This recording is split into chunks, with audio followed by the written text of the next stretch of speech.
dolar begini dolar. Orang rakyat di desa nggak pakai dolar kok, ya kan? Rakyat di desa nggak pakai dolar kok. Rakyat di desa nggak pakai dolar kok.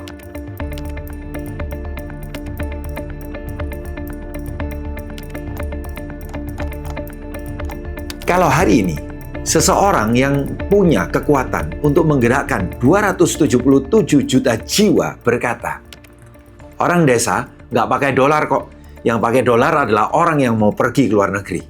Apa reaksi pertama kamu? Kalau reaksimu adalah tertawa, itu bagus. Berarti kamu masih punya kesadaran untuk berpikir kritis. Tapi kalau justru reaksimu adalah, ya sudah, itu kan wajar. Maka hari ini kita perlu untuk ngobrol secara serius dalam video yang akan saya bagikan. Tapi sebelumnya, saya ingin Bapak Ibu sekalian untuk Anda bisa klik tombol subscribe dan juga nyalakan loncengnya sehingga saya bisa berbagi pada Anda tentang segmen leadership sehingga kita bisa belajar bersama-sama. Sekarang kita kembali ke pernyataan tersebut. Bahaya terbesarnya bukan pada pemimpin yang jahat, tapi bahaya terbesarnya adalah rakyat yang sudah terbiasa dengan pemimpin yang keliru dan menganggapnya hal itu normal.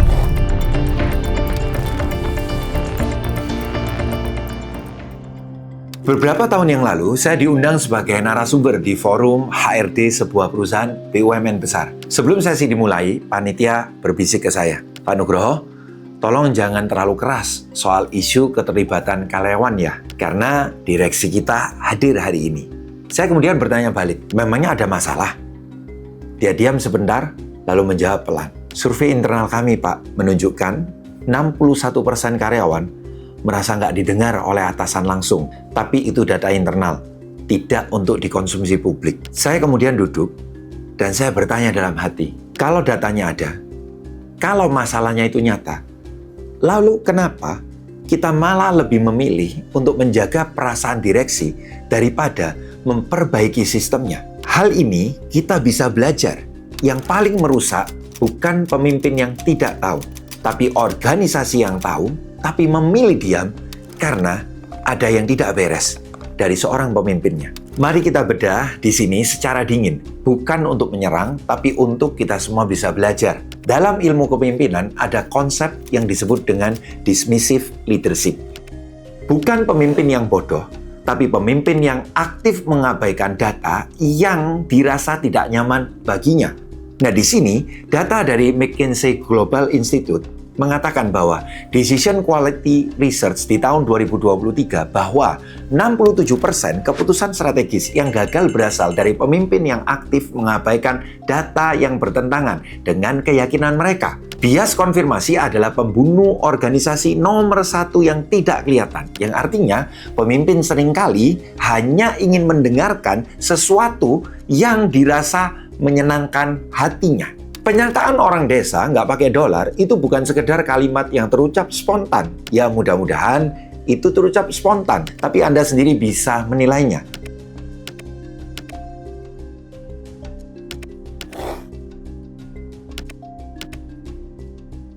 Menurut saya, itu adalah cognitive dismissal, yang artinya menyederhanakan sistem yang kompleks menjadi satu kalimat yang terasa logis, tapi secara struktural itu benar-benar salah total. Kita bisa lihat data fakta ekonomi yang ada. Bank Indonesia dan BPS tahun 2024. Pasti pemimpin kita tahu ini. Dan bahkan orang-orang pandai di sekelilingnya yang menjadi pembisik harusnya paham bahwa 40% kebutuhan pokok Indonesia, termasuk gandum, kedelai, gula, dan bahan bakar, itu semuanya diimpor dalam dolar. Ketika rupiah itu melemah, maka harga di pasar desa naik meski transaksinya memang setiap hari dalam rupiah. Nggak mungkin pakai dolar karena ini Konoha. Nah, ini yang disebut dengan pass-through effect. Jadi argumen ini secara ekonomi setara dengan bilang orang desa nggak beli bensin atau orang desa nggak makan tahu tempe. Dan kalau memang itu keyakinannya, itu bukan kesederhanaan, itu sebuah kekosongan data. Nah, seorang pemimpin yang tidak memahami sistem yang dia pimpin tidak sedang memimpin. Dia sedang berimprovisasi liar. Ini hal yang dikatakan oleh Peter Drucker. Di bagian ini saya akan bicara lebih gamblang. Jangan-jangan pemimpin tersebut tahu situasinya memang benar-benar salah, tapi memilih untuk tetap melakukan itu karena ada sebuah kepentingan di balik dari semuanya. Yang artinya saya percaya, manusia itu seringkali bukan setia kepada manusia yang lain. Manusia itu seringkali setia kepada kepentingannya masing-masing. Jangan-jangan ada sebuah kepentingan besar di balik dari semua narasi yang ada. Mengapa semuanya dibuat menjadi sederhana dengan statement, orang desa nggak pakai dolar kok. Saya akan mulai dari sebuah cerita yang mungkin akan buat Anda nggak nyaman, tapi saya rasa kamu perlu mendengarnya. Saya pernah mendampingi seorang pemimpin, sebut saja Pak A, di sebuah organisasi yang nirlaba. Di depan publik, dia bicara soal dampak sosial, transparansi, dan akuntabilitas.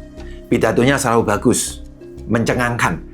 Tapi di belakang ada laporan keuangan yang tidak pernah dibuka ke publik. Ada vendor yang merupakan saudara kandungnya.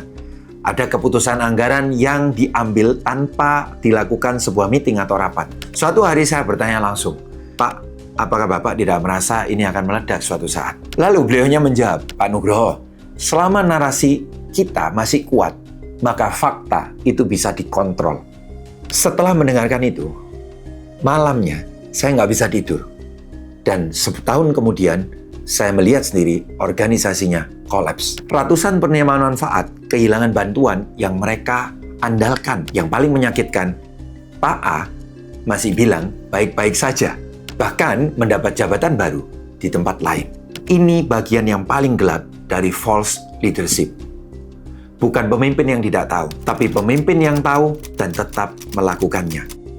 Data dari sisi psikologi, moral disengagement, dari Albert Bandura di Stanford University, bahwa individu dengan kekuasaan tertinggi cenderung mengaktifkan moral disengagement, yang artinya proses mental yang membenarkan tindakan merugikan demi keuntungan diri sendiri, melalui eufemisme bahasa, pengalihan tanggung jawab, dan bahkan dehumanisasi dari konsekuensi itu sendiri. Saya pernah membaca press release peluncuran sebuah program sosial pemerintah daerah. Kalimatnya penuh optimisme. Foto-fotonya profesional sekali. Angka penerima manfaatnya sangat impresif. 2 minggu kemudian saya bicara di training di kabupaten yang sama. Seorang peserta, guru SD, mengangkat tangan.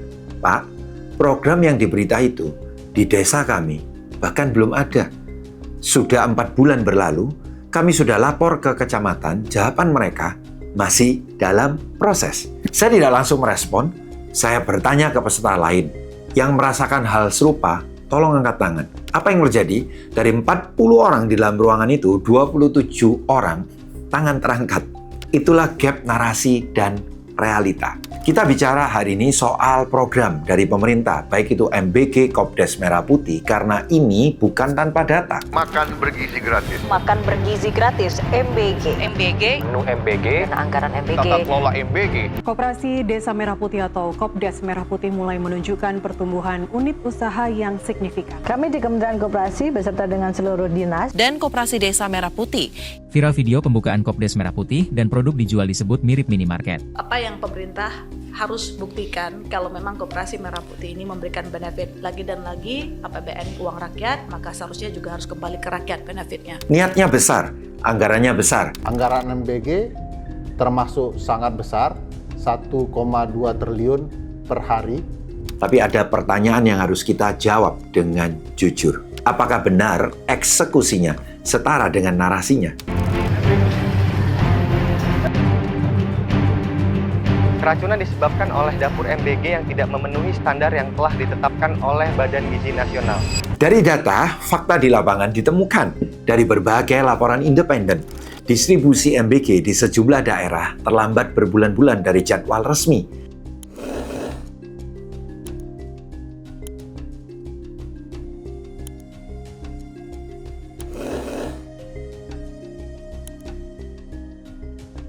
Beberapa titik Kopdes Merah Putih pun belum memiliki pengurus aktif yang mencengangkan meski secara resmi bisa sudah diluncurkan.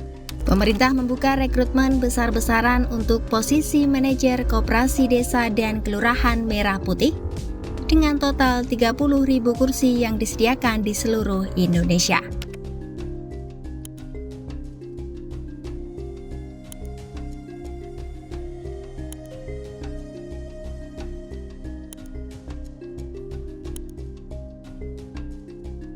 Nah, kesenjangan antara narasi pusat dan realitas di daerah menjadi pola yang terus berulang, bukan anomali. Data dari Gallup World Poll di tahun 2024 disebutkan bahwa tingkat kepercayaan publik terhadap pemerintah di Asia Tenggara itu turun rata-rata 11 poin dalam 3 tahun terakhir. Artinya, investor asing memberikan FDI 2,3 kali lebih besar daripada negara dengan pemimpin yang dianggap transparan dan konsisten. Sekali lagi, ini bukan soal siapa yang benar dan siapa yang salah secara politik. Ini soal satu pertanyaan kepemimpinan yang paling mendasar. Ketika ada data di lapangan berbicara, berbeda dari narasi resmimu, siapa yang dapat kamu percaya? Pemimpin yang tidak bisa menerima data yang bertentangan dengan narasinya sedang bukan memimpin rakyat. Dia sedang memimpin ceritanya sendiri. Pemimpin yang berani untuk mengubah keputusannya ketika data berkata sebaliknya. Kontrasnya, saya juga pernah bertemu pemimpin yang berbeda, direktur sebuah perusahaan logistik. Sudah 6 bulan dia menjalankan program ekspansi besar. Sudah ada press conference, sudah ada komitmen ke investor, sudah ada billboard di mana-mana. Lalu timnya melaporkan. Data 3 bulan pertama menunjukkan asumsi awal meleset. Direktur itu membaca laporan secara detail dan seksama. Hening sebentar, lalu berkata, kita harus berani pivot. Saya tahu ini nggak enak untuk didengar, terutama setelah semua yang kita umumkan ke publik. Tapi saya akan lebih malu kalau kita terus jalan dengan data yang sudah berbicara sebaliknya. Tidak ada yang bertepuk tangan, tapi saya melihat sesuatu di wajah tim yang hadir di sana. Mereka lega, karena pemimpinnya ternyata bisa dipercaya untuk memegang integritasnya. Apa yang membedakan pemimpin itu dari yang tadi kita bedah? Bukan masalah kecerdasannya, bukan gelarnya, bukan juga jabatannya, tapi satu hal, dia lebih takut pada salah arah daripada takut terlihat salah. Data dari Deloitte Global Human Capital Trends di tahun 2024, di sini disebutkan 78% pemimpin dikategorikan high impact aktif mencari perspektif yang bertentangan dengan pandangan mereka sendiri sebelum mengambil keputusan besar. Deloitte menyebutnya constructive disagreement culture. Dan saya belajar dari Bapak Leadership Dunia, John C. Maxwell, yang menuliskan sesuatu yang saya simpan sampai sekarang. A leader is one who knows the way, goes the way, and shows the way. Tapi sebelum kamu bisa menunjukkan jalannya, kamu harus cukup rendah hati untuk selalu bertanya, apakah ini benar-benar jalan yang benar harus saya tempuh? Saya akan tutup dengan cerita yang paling personal. Beberapa tahun lalu, saya diminta untuk berbicara di depan direksi sebuah korporasi besar. Dari survei ke ratusan karyawan mereka, angka kepercayaan terhadap pemimpinan hanya 34%. Sebelum saya naik ke podium, salah satu direksi menghampiri. Pak Nugroho, tolong sampaikan yang positif-positif saja ya. Ini kan momen selebrasi, perayaan lah. Saya terdiam sebentar, lalu saya naik ke podium. Dan saya menyampaikan datanya. Semua datanya, termasuk 34% itu. Ruangan sempat tegang. Tapi saya lanjutkan dengan satu kalimat. Bapak Ibu, angka ini bukan untuk mempermalukan siapapun. Tapi angka ini adalah sebuah gift atau hadiah. Karena kamu masih punya waktu untuk memperbaikinya. Sebelum karyawan, staf terbaikmu memilih untuk pergi. Setelah itu, yang menarik, saya nggak pernah dipanggil lagi untuk berbicara di perusahaan tersebut. Tapi 2 direktur menghubungi saya secara pribadi beberapa bulan kemudian. Mereka bilang, hari itu justru adalah titik balik yang mereka butuhkan. Kadang jujur memang mahal di awal, tapi berbohong selalu mahal di akhirnya, yang berbuah pada kehancuran. Saya di sini tidak untuk mengubah siapapun yang menjadi pimpinan tertinggi negara ini. Saya di sini hanya untuk memastikan kita semua bisa belajar dari versi kecil ini untuk belajar benar apa itu kepemimpinan yang baru saja kita bedah bersama-sama. Karena false leadership tidak hanya terjadi di istana negara, dia bisa terjadi dalam ruang rapat kantormu, dalam tim kecilmu, dan juga di cara kamu merespon feedback yang tidak kamu sukai.